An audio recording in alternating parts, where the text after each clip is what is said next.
pong ever-supportive na Barangay Captain Kiko Del Mundo, sa ating pong iba pang mga staff ng Congressional Office ni Kong Bong Sutay at iba pang barangay staff dito sa Barangay Tatalon.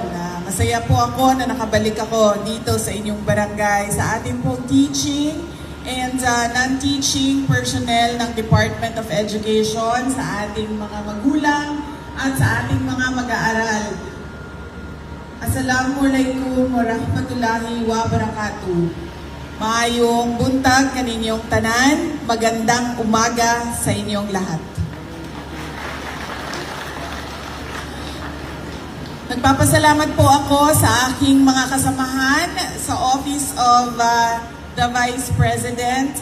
Sabi ko po sa amin pong Chief of Staff, kay Yusek Lopez, sabi ko sa kanya, nung ako ay Department of Education Secretary, ako po yung pumupunta talaga at gumagawa ng mga kailangan gawin sa loob ng paaralan, ng silid paaralan sa mga eskwelahan. Sabi ko sa kanya, pakiusap naman, pwede ba nating imbitahin ang mga kasama natin sa Office of the Vice President para sila po yung maglinis at tumulong sa ating mga teachers at mga magulang. At kanina ay nakita po tinignan po namin ang accomplishments nila, 3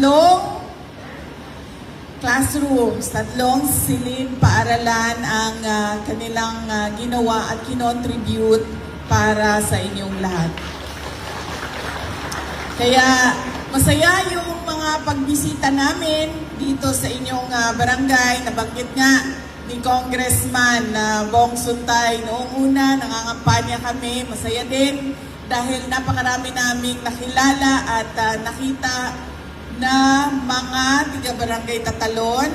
Hindi ko lang alam kung nandito yung hinahanap namin na bata dahil nakilala namin siya noong nasa labas sila habang kami ay nangangampanya. Wala siyang tenga. Oo, kung nahanap or nakilala ninyo yung bata na yon, hinahanap namin siya dahil pwede yung